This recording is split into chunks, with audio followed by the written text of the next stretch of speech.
Olá pessoal, tudo bem?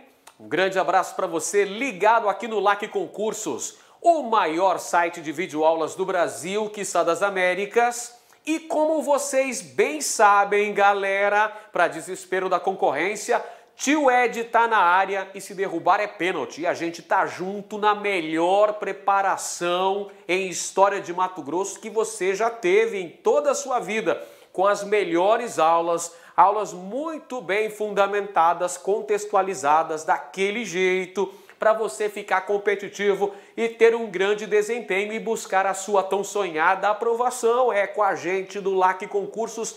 Isso é muito possível, meu parceiro. Vamos juntos nesta grande empreitada para conseguirmos a nossa vitória, o nosso sucesso rumo à nossa nomeação. Vamos que vamos!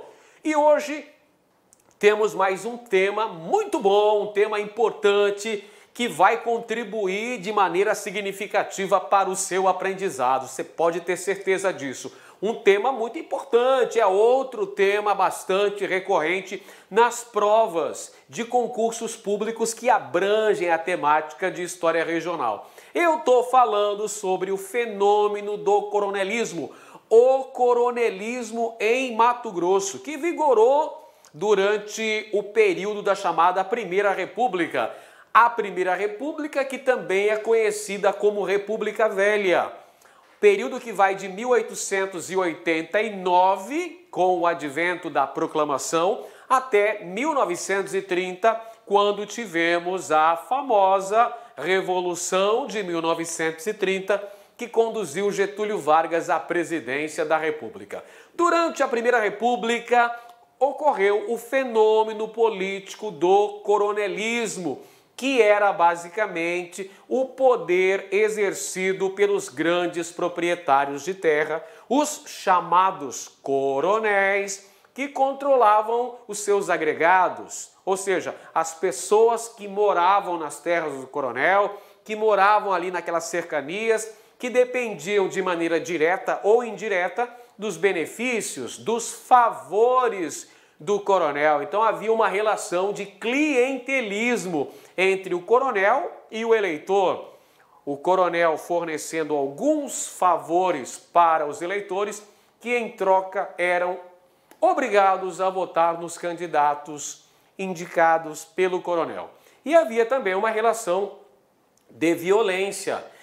O coronelismo também apresentava aspectos ligados à violência que era exercida pelos bandos armados que defendiam os interesses dos coronéis, os bandos de jagunços. Havia muita essa questão aí da pistolagem, não é? Isso que a gente vai estudar na aula de hoje. Iremos verificar as características principais do coronelismo, vamos abordar o voto de cabresto, vamos falar sobre o processo eleitoral vigente no Brasil durante esse contexto histórico e vamos apresentar também os principais movimentos coronelísticos ocorridos em Mato Grosso ao longo do período da República Velha. Portanto, é uma aula cheia de assuntos palpitantes. Tem uma série de assuntos fundamentais para a sua aprendizagem e eu conto com você. Eu quero você prestando muita atenção ao longo de nossa aula, porque este é um tema muito mais do que quente, é um tema importantíssimo que pode aparecer na sua prova. E se isso acontecer, meu camarada, você pode ter certeza que vai ter um grande desempenho. Vem comigo então, pessoal. Olha só, começando a nossa aula com muita motivação, com disposição, com disciplina e determinação. A hora certa é agora. É o melhor momento para você arregaçar as mangas e começar a mergulhar de cabeça nos estudos para buscar sua aprovação. Concurso público é coisa muito séria. Concurso público exige uma dedicação primorosa, exige que você se empenhe de corpo e alma, que você possa procurar conseguir o máximo de aprendizagem possível, porque dessa maneira você fica bastante competitivo. Este concurso vai ser muito concorrido, vai ser muito disputado, mas para você que está estudando, que tem determinação, tem foco, força e fé e que está levando muito a sério essa preparação, não tenha dúvida, terá um grande desempenho. Pode contar comigo por isso, pessoal. Vem comigo que a gente vai ter um grande desempenho. Cola em mim que você brilha. Vamos nessa aí, parceiro.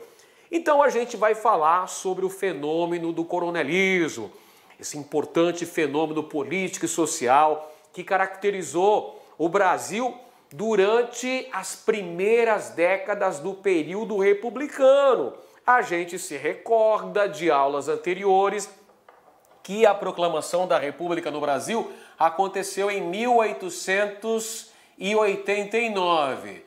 Proclamação da República. A proclamação da República no Brasil, a implantação do regime republicano, lá pelo Marechal Deodoro da Fonseca, no Rio de Janeiro, derrubou o imperador Dom Pedro II e instaurou a República no Brasil. Pois bem, então a República vai ter a primeira fase, né? A chamada Primeira República. A Primeira República, pessoal, ela está subdividida em duas etapas. Quais são essas duas etapas aí, tio Ed?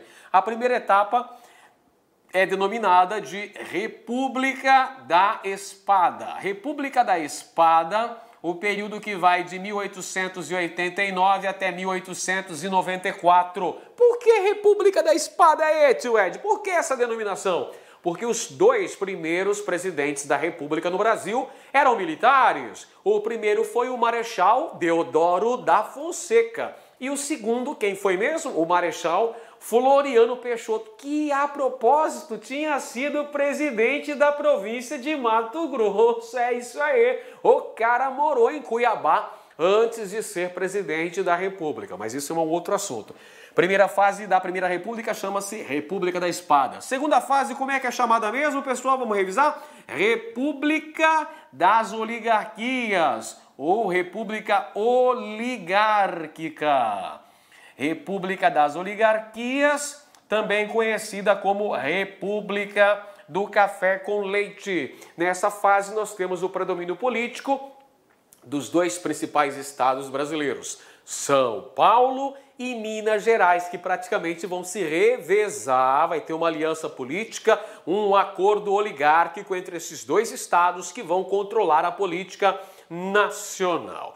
Nesse período da Primeira República, teremos a consolidação, o apogeu do coronelismo.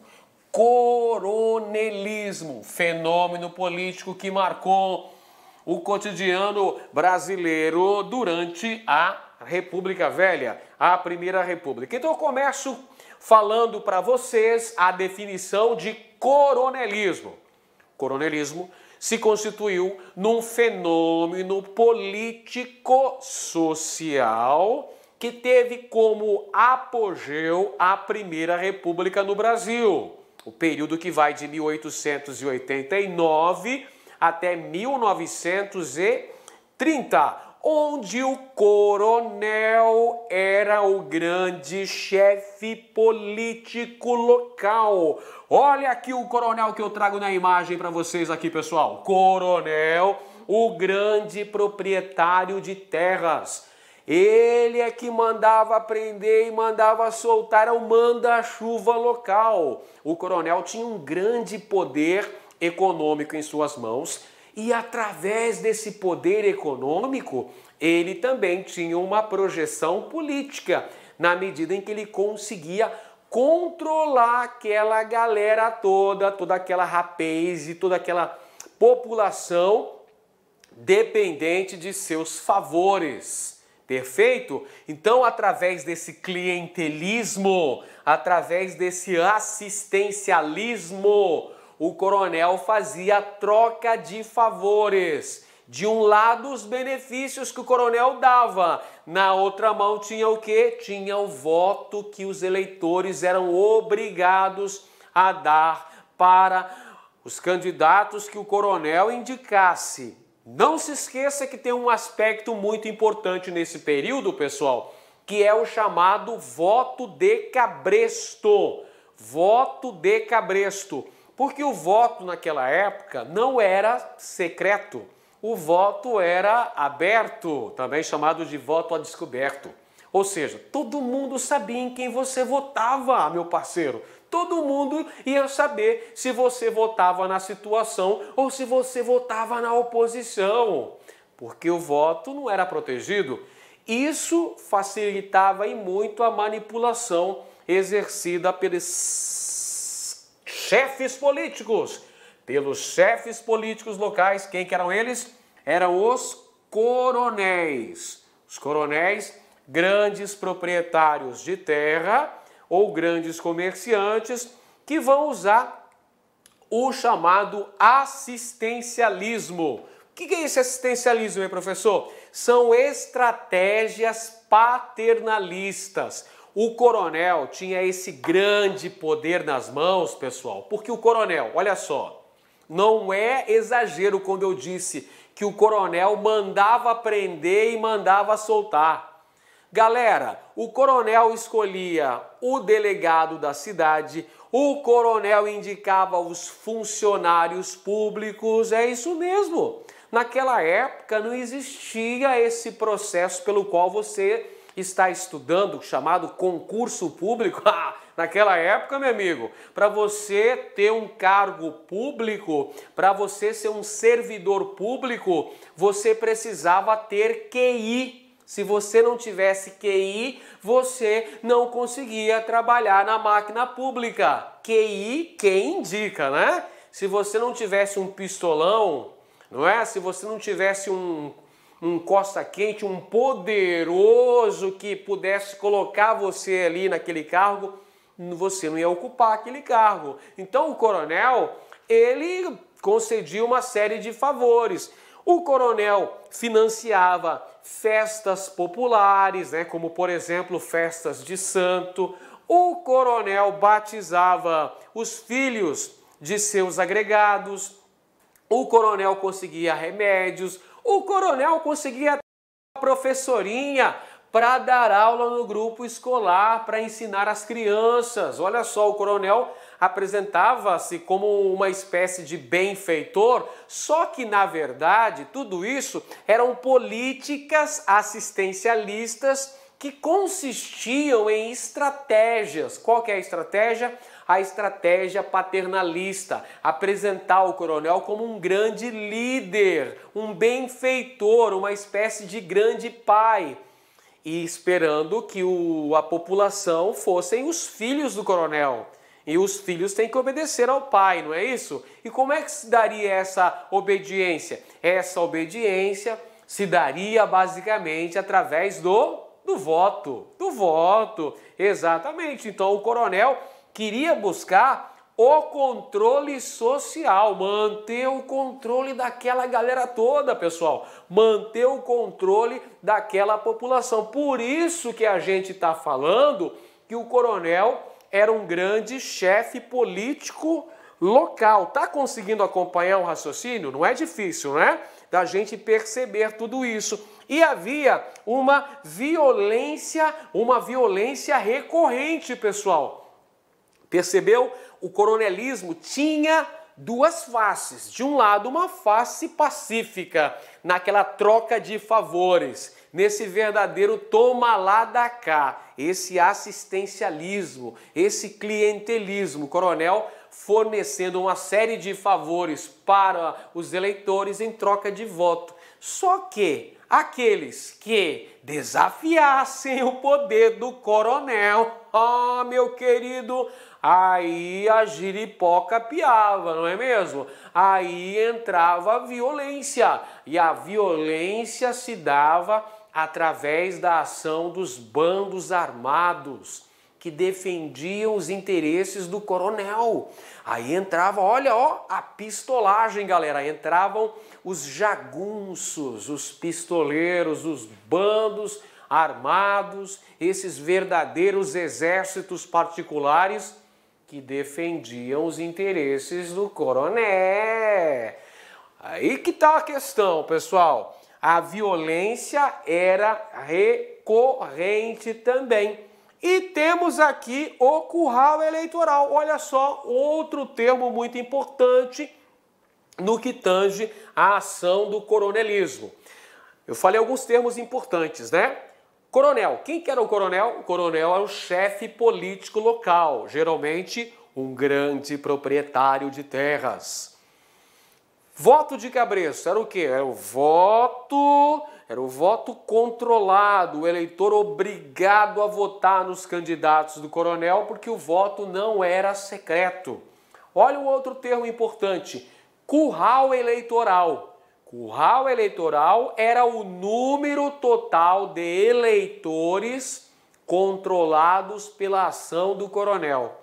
Quanto maior fosse o curral eleitoral, maior seria o poder do coronel.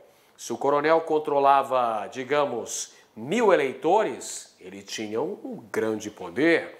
Se ele controlava 5.000 eleitores, ele tinha um poder maior ainda, percebeu? Quanto maior o curral eleitoral, maior o poder do coronel. Então tinha que ter lá o gado, né? Cercou o gado, não é o gado cercado ali, a população é o gado, não é? A população é o gado do coronel, votando, sendo obrigada a votar nos candidatos determinados pelo coronel. Até porque, pessoal, naquela época não existia justiça eleitoral, não existia um órgão para acompanhar as eleições, então a fraude comia solta, era muita maracutaia, pessoal. Era muito voto fantasma, era voto que desaparecia, era voto a mais que era contado, tudo isso para beneficiar o coronel, como essa imagem que eu trago aqui para você, que eu coloco aqui na lousa para vocês, que as fraudes eram constantes nas eleições, que a velha política brasileira, aqui do período da Primeira República, não deixava a verdade sair nua e crua das urnas. Por quê? Porque havia voto de cabresto, havia voto de bico de pena, ou seja, adulteração nas atas de contagem de votos na hora do escrutínio. Cara, era muita fraude, era muita maracutaia, muita corrupção mesmo nessa época da política brasileira, não é? Muito bem. E em relação aqui a Mato Grosso, olha só o poder dos coronéis. Já falamos para vocês que os coronéis eram ricos proprietários de terras e comerciantes. Tivemos uma série de coronéis importantes na política mato-grossense. Antônio Paes de Barros, o nosso bom e velho Totó Paes, proprietário da usina Itaici, no Rio Abaixo. Generoso Ponce, podemos citar também, quem mais? Os irmãos Murtinho, José Murtinho, Joaquim Murtinho, lá da porção sul, o Jango Mascarenhas, Peixoto de Azevedo, entre outros tantos que foram chefes políticos, que foram grandes coronéis da política mato-grossense. Então entenda, o coronel era um grande cacique político local e era muito comum que ocorressem alianças entre famílias de coronel. Famílias coronelísticas geralmente se uniam, formavam alianças. Essas alianças entre famílias de coronéis formavam as chamadas oligarquias. Oligarquia é um pequeno grupo que visa controlar o poder. Quando o poder está centrado nas mãos de poucos, dizemos que existe uma oligarquia. E interessante que essas alianças que se formavam, elas eram muito tênues. Essas alianças eram efêmeras e dependiam das circunstâncias. Ou seja, em determinada eleição, famílias de coronéis poderiam estar unidas. Após a eleição, essas mesmas famílias já poderiam romper essa aliança e se tornarem inimigas. Inimigas com violência e tudo, hein? Inimigas de morte mesmo, podemos dizer. Então essas alianças estabelecidas em Mato Grosso ao longo da Primeira República são até difíceis de ser compreendida, de ser estudada com mais assim embasamento, porque uma hora tem um grupo que está unido, outra hora os caras já brigaram, já são opositores. Essa foi uma característica marcante da política mato-grossense. Via de regra, pessoal, nós podemos dizer que é o seguinte, olha só, acompanha comigo. Entre as oligarquias mato-grossenses vão se destacar a oligarquia do Norte, sediada em Cuiabá, formada pelos proprietários das usinas de açúcar. As usinas de açúcar foram importantes empreendimentos na economia mato-grossense do início do século XX. E os usineiros tiveram um peso político muito grande. A exemplo do próprio Totó Paz, o proprietário, o dono da usina Itaici, a mais importante usina de açúcar do Vale do Rio Cuiabá, né, na região do Rio Abaixo, que hoje é município de Barão de Melgaço. Ele foi governador de Mato Grosso. Totó Paz foi governador de Mato Grosso, eleito lá em 1902. Então, olha só, a oligarquia do Norte, acompanha comigo, a oligarquia do Norte era formada por usineiros e comerciantes, beleza? Usineiros e comerciantes formavam a oligarquia do Norte de Mato Grosso, sediada na capital, Cuiabá. Havia também a oligarquia do Sul. Essa oligarquia do Sul, pessoal, inicialmente estava sediada em Corumbá e posteriormente passou a ficar estabelecida em Campo Grande. No início do século passado, século XX, Corumbá era a mais importante cidade do ponto de vista econômico de Mato Grosso, por causa do movimentado porto de Corumbá, por causa das casas comerciais, atividade econômica lá, que era muito importante. Mas, com a chegada dos trilhos da ferrovia noroeste do Brasil, na porção sul de Mato Grosso, houve o crescimento de uma outra cidade naquela porção sul. Qual cidade é essa? Campo Grande, que passou a rivalizar-se com Corumbá, superou Corumbá e passou a rivalizar com a capital de Mato Grosso, Cuiabá. Então, olha só, a oligarquia do Sul estava inicialmente sediada em Corumbá, depois passou a ser sediada em Campo Grande. Quem é que formava essa oligarquia do Sul aí, tio Ed? Diz pra mim. Eram comerciantes, os donos das casas comerciais mato-grossenses, além de criadores de gado, pecuaristas da região do Pantanal, e não se esqueça dos proprietários da companhia Mate Laranjeira. Não se esqueça que essa companhia monopolizava a extração de erva mate em terras mato-grossenses, pessoal.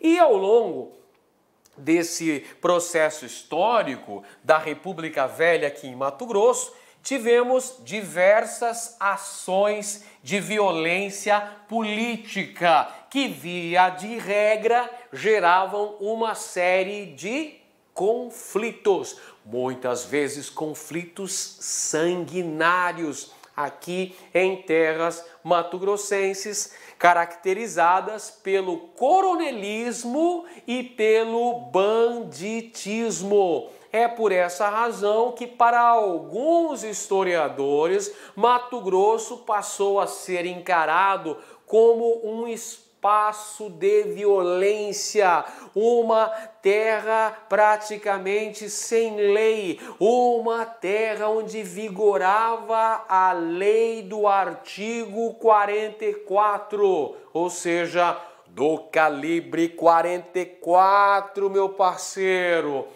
Justiça de Mato Grosso. Calibre 44. Eu me lembro quando eu ia pro bingo lá, o pessoal cantava a pedra, saía 44, o camarada já gritava lá: Justiça de Mato Grosso! Calibre 44. É uma referência a essas ações políticas calcadas na violência no início do processo republicano aqui em Mato Grosso. Mas veja só, essas ações de violência não foram exclusivas do estado de Mato Grosso. Pera lá, o coronelismo vigorou em todo o Brasil. Nós tivemos a ação desenvolvida por coronéis no Brasil inteiro, na Bahia, em São Paulo, Minas Gerais, Rio Grande do Sul, lá no Paraná, aqui em Mato Grosso, em Goiás. Então o coronelismo é um fenômeno político nacional e muitas vezes essas disputas políticas, essas ações do coronelismo foram marcadas por atos de violência. Então não é uma exclusividade de Mato Grosso. Beleza? Mato Grosso passou a ser encarado dessa maneira por conta das ações de violência, das intensas e sanguinárias disputas políticas que aconteceram, que inclusive vitimou um governador de Mato Grosso no exercício da função, hein? Nós ainda vamos falar sobre esse movimento. Calma lá, por enquanto a gente vai contextualizando para você. Durante a Primeira República, a gente já entendeu, né? A Primeira República é o período que vai de 1889 até 1930. A Primeira República também é conhecida como República Velha. Então vamos ficar atento aí. Primeira República também é conhecida como República Velha. E ela tem duas fases, a República da Espada e a República Oligárquica. Durante a Primeira República nós tivemos então o apogeu do coronelismo e do voto de cabresto. Já entendemos que o coronelismo foi um fenômeno político e social caracterizado pela ação desses grandes proprietários de terra que, através de seu prestígio econômico e também através da violência e do voto de cabresto, controlava as populações locais. E que o voto de cabresto era o voto que o eleitor não tinha alternativa. O cara votava no candidato que o coronel obrigava. Simples assim. Ah, professor, mas e se o cara não votasse, né? O cara chegava lá e falava: não vou votar no candidato que o coronel mandou. Não vou. O coronel não bota cabresto em mim. Negativo, não aceito. Ah, se ele fizesse isso, ele ia sofrer repressões, porque aí, no caso, quem entraria em ação era a guarda pessoal do coronel. Era a jagunçada. Aí ele tinha que, né, se pirulitar naquele momento ali, ia ter que vazar para o mais longe possível, porque senão haveria perseguições políticas. O coronelismo é marcado pelo personalismo político desses chefes locais. O que significa isso? Significa que aqui em Mato Grosso, apesar da existência de vários partidos políticos, uma curiosidade, os partidos políticos nessa época no Brasil eram partidos regionais, eram partidos estaduais, perfeito? Não existiam partidos nacionais aí no Brasil. Temos uma ideia, os partidos mais importantes eram o PRP, Partido Republicano Paulista, e o PRM, Partido Republicano Mineiro. Então aqui em Mato Grosso também existiam vários partidos. E esses coronéis eram filiados a esses partidos, eram chefes políticos desses partidos. Só que não necessariamente temos aqui um grande predomínio ideológico entre esses partidos. O que vigorava era o personalismo político dos coronéis. Quanto mais poder de persuasão, quanto mais poder de convencimento ou até mesmo de coerção que esses coronéis possuíssem, maiores seriam os seus poderes. Lembra que eu falei? Quanto maior o curral eleitoral, mais prestígio o coronel possuía? Então é assim que funcionava. E esses coronéis, vez por outra, não é? Uma hora sim, a outra hora também, formavam os chamados batalhões patrióticos. O que eram os batalhões patrióticos? Eram verdadeiros exércitos paramilitares que eram organizados pelos coronéis, que arrebanhavam nas camadas marginais indivíduos que pudessem ou que estivessem que estivessem à disposição de defender seus interesses político-partidários. Trocando em miúdos, meus parceiros, significa dizer que esses batalhões patrióticos eram os grupos de jagunços que defendiam os interesses dos coronéis. Então haviam muitas lutas coronelísticas aqui em Mato Grosso. Foi uma constante ao longo do período da Primeira República, as intensas lutas, as intensas rivalidades entre diferentes oligarquias que se digladiavam pelo poder. Então, o que garantia a presença de um determinado grupo político no poder aqui em Mato Grosso eram essas intensas e violentas lutas coronelísticas. Aí você pode me perguntar, mas vem cá, Edenilson, não existiam eleições? Você não acabou de falar que existiam eleições?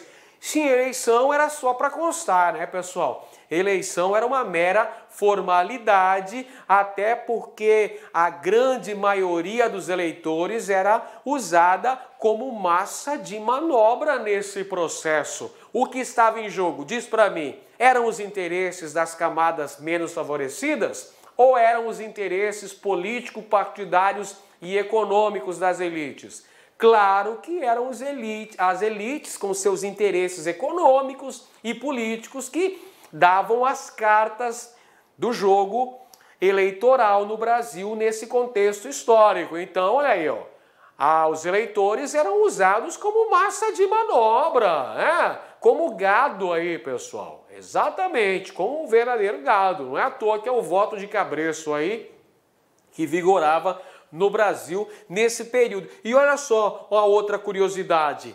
Esses grupos que se digladiavam no poder e queriam se manter no poder, chegavam a lançar mão do uso da máquina estatal. Então o grupo que estava lá em cima, que estava no poder, que controlava o governo do estado de Mato Grosso, usava inclusive de verbas públicas, de dinheiro público, para se manter no poder.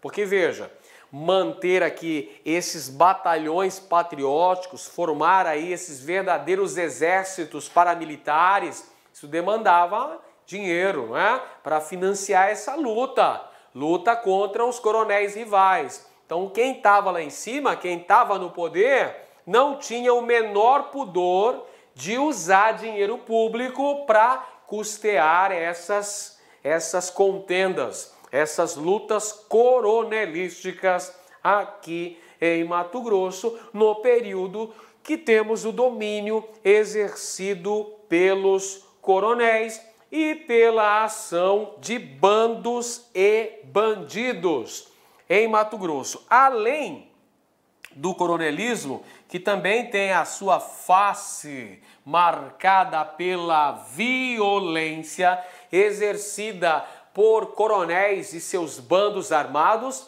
havia ainda o banditismo, principalmente na região do Pantanal, nas fazendas de gado. Era um problema muito sério enfrentado pelos governos mato-grossenses, a prática desenfreada de roubos de gado, pessoal. Fazendas de gado que eram saqueadas aí por grupos de bandidos. Aí nós temos também a ação do banditismo com roubo de gado nesse contexto histórico. E outra característica ainda que a gente não pode esquecer é que as primeiras manifestações separatistas ocorridas na porção sul do território aconteceram justamente nessa época. Você sabe muito bem que o processo de divisão do estado de Mato Grosso durou praticamente um século. Para sermos mais exatos, foram 85 anos de lutas empreendidas pela população e pelas lideranças políticas do sul de Mato Grosso. As primeiras manifestações em prol da divisão do estado acontecem ainda durante a Primeira República. Podemos destacar aí os coronéis Jango Mascarenhas e Bento Xavier, que atuaram aí nesse propósito de tentar a divisão do estado. Isso já nas primeiras décadas do século XX. Tudo bem então, pessoal? Maravilha! Vamos em frente com o nosso processo pedagógico. Vamos falar agora sobre coronelismo e eleições. Afinal de contas, esses dois conceitos estão interligados de maneira intrínseca. Há um diálogo muito próximo entre coronelismo e eleições. Afinal de contas, nesse contexto histórico do Brasil, que a gente está estudando aqui na aula de hoje, a chamada Primeira República foi caracterizada por uma grande marginalização política de amplos setores. Por que razão? Eu explico para os senhores. Durante essa época, vigorava a Constituição de 1891. A Constituição que vigorou durante a Primeira República foi promulgada em 1891. E essa Constituição dava o direito ao voto para maiores de 21 anos que fossem alfabetizados e do sexo masculino. Portanto, os menores estavam excluídos. Além deles, as mulheres que não votavam, os analfabetos que também não votavam, os mendigos, os religiosos, os militares de baixa patente.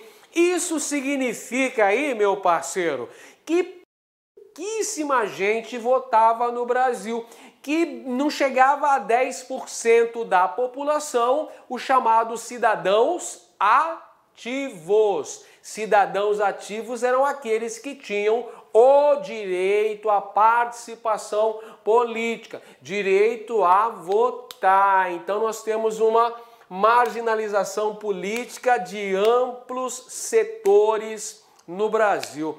Uma curiosidade interessante é que muitos coronéis, no sentido de ampliar o número de eleitores que eles pudessem controlar, os seus chamados currais eleitorais, eles chegavam a fazer incentivo na alfabetização de adultos, o cara aprender, pelo menos aprender a escrever o nome, aprender a escrever uma carta ali, as primeiras letras, para se tornar um eleitor. Se tornando um eleitor, o cara ia poder ter uma participação importante, Temos até o livro Coronelismo, Enxada e Voto, que fala sobre isso aí, O Vitor Nunes Leal, grande historiador lá de Caratinga, Minas Gerais, que fala sobre essa temática. Tudo bem? Então, olha só, marginalização política de amplos setores no Brasil, amplos setores sociais no Brasil. Havia um limite ao exercício da cidadania. Eu já falei para você, não eram todas as pessoas que tinham o direito ao voto. Existiam critérios limitantes da participação política. O cara tinha que ser alfabetizado, tinha que ser maior de 21 anos, o cara tinha que saber escrever, saber ler e escrever, senão não votava. E vamos considerar também que nessa época o Brasil tinha uma estrutura social essencialmente agrária. Ou seja, a maior parte da população do Brasil se concentrava na zona rural. A maior parte da população brasileira estava no campo. Estrutura social agrária, com uma grande concentração da terra nas mãos de poucos. Estrutura social da terra extremamente excludente. Concentração da terra e do poder político nas mãos de poucos. Por essa razão, vigorava o voto de cabresto. Olha só o que eu estou falando para você já há um bom tempo. Voto de cabresto, hein, galera? Era uma característica fundamental desse período histórico. Olha essa charge aqui que eu tenho certeza que os senhores já viram em algum livro de história esta famosíssima charge que mostra, essa caricatura que mostra justamente o voto de cabresto. As próximas eleições de cabresto. Olha só, de um lado você tem a soberania nacional que tá para receber o voto, do outro lado você tem o político, não é? Que é representado pelo coronel, trazendo aqui a rédea curta. Quem que é esse aqui? É o Zé Burro, né? Quem que é esse cara aqui? É o eleitor. Por isso, voto de cabresto, o eleitor sendo obrigado a votar no candidato que o coronel tá mandando. O coronel tá impondo ao eleitor a necessidade de votar no candidato que ele indicou. E ai do eleitor se não votasse no candidato do coronel, não é? Ai do eleitor, ia sofrer as consequências na pele. A coisa não era fácil, não. Outra característica, o clientelismo, a gente já falou, não é? Que era essa relação de troca de favores. Clientela mesmo. Quem que era a clientela do coronel? Os eleitores. Então, era o coronel que ia arrumar uma vaga no grupo escolar para matricular o filho do seu eleitor. Era o coronel que poderia arrumar um emprego público, não é? Ele escolhia a professorinha da escola, o delegado, os funcionários públicos. O coronel poderia arrumar uma roupa nova, patrocinar uma festa, arrumar um par de botas, uma dentadura nova, né? Para ficar com aquele sorriso Colgate, aquele sorriso especial. É assim mesmo, meu parceiro. Esse era o clientelismo, troca de favores, é compra de votos, não é? A boa e velha compra de votos aí, pessoal. E temos também as fraudes generalizadas, as fraudes que aconteciam constantemente nesse período. Como se já não bastasse o voto de cabresto, ainda tinha o voto de bico de pena, que era a adulteração das atas de contagem de voto. A galera apelava geral, manipulava no 12 as eleições, alterava o resultado das eleições, pessoal. E para piorar ainda mais, ó, tinha até voto fantasma. Muitas vezes o indivíduo ali aparecia com o título eleitoral de alguém que, ó, já havia morrido faz tempo, né? Já estava na cidade dos pés juntos, já estava no cemitério, ó, faz tempo, mas aí aparecia um indivíduo lá indicado pelo coronel para votar. É brincadeira, né? Os caras não tinham o menor pudor de fazer fraude, a corrupção rolava solta nesse pedaço aí. Pessoal, muita corrupção, fraudes generalizadas no Brasil. Olha a imagem que eu trago para você. Observa com atenção essa imagem na nossa lousa, ó. Esse é o voto de cabresto. Tá aqui o coronel, olha, o coronel tá aqui falando assim, ó, você tem que votar nesse cara aqui. Esse aqui que é o candidato bom, né? Que é ele mesmo no caso. E olha aqui a cara do eleitor. Tá comparecendo para depositar o seu voto na urna. E olha só quem é que está do lado do coronel aqui, ó. Quem é que está junto ao coronel para garantir que o eleitor votasse no candidato certo, no melhor candidato possível aí. É o pistoleiro dele aqui, o jagunço tá aqui, ó, armado até os dentes. E ai do eleitor se tentar desafiar o coronel, né? Era chumbo grosso. Se não dançasse conforme a música, iria levar chumbo grosso no lombo. Então a situação era marcada por muita violência também. Por falar em violência, tivemos a ocorrência de inúmeros movimentos coronelistas em Mato Grosso durante a Primeira República. Aconteceu, por exemplo, a Revolução de 1892, o massacre da Baía do Garcês no ano de 1901. Tivemos posteriormente a Revolta de 1906, tivemos a Caetanada aqui em Mato Grosso e o conflito envolvendo Morbeck e Carvalhinho na década de 1920 na região do Araguaia mato-grossense, uma área de extração diamantífera. Percebeu? Esses são alguns dos principais movimentos, disputas políticas envolvendo grupos armados em Mato Grosso durante a Primeira República. Vamos falar sobre esses eventos, sobre esses episódios marcantes de nossa história política no início do século XX? Vamos lá. Vamos começar falando sobre a Revolução de 1892. Pessoal, primeiro eu vou explicar aqui a utilização deste termo, deste conceito, revolução. Na verdade, não foi uma revolução, né, na acepção da palavra. Na verdade, foram movimentos, foram revoltas. Então, por que o uso do conceito revolução aí, tio Ed? Pessoal, esse conceito foi utilizado pelos escritores da recém-implantada, do recém-estabelecido Instituto Histórico e Geográfico de Mato Grosso, que surgiu no ano de 1919, sob os auspícios do então governador de Mato Grosso, Dom Francisco de Aquino Correia, o Dom Aquino.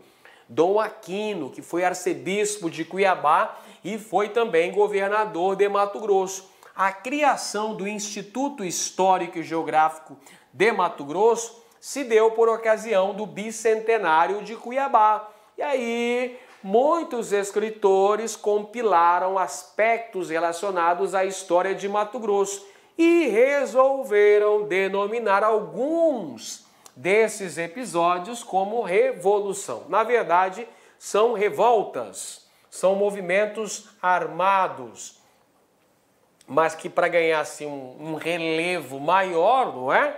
Eram chamados de revolução. Mas foi uma revolta.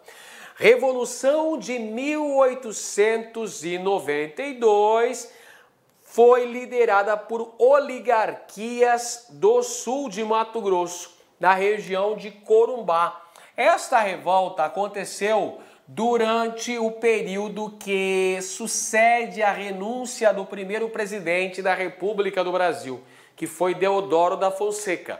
Deodoro da Fonseca renunciou à presidência em 1891 e quem assumiu o cargo, quem assumiu a cadeira de presidente da República foi o vice, Floriano Peixoto, contrariando a lei, porque a Constituição de 1891 determinava que se o presidente fosse afastado, renunciasse ou falecesse antes da metade do mandato, deveriam ser convocadas novas eleições. Só que Floriano Peixoto não quis nem saber, cara. Ele enfrentou ali, ele falou, não, eu vou assumir a presidência e quero ver quem que é o homem de me tirar daqui. Não é à toa que ele enfrentou duas revoltas contra si, a revolta da Armada no Rio de Janeiro e a Revolução Federalista lá no Rio Grande do Sul.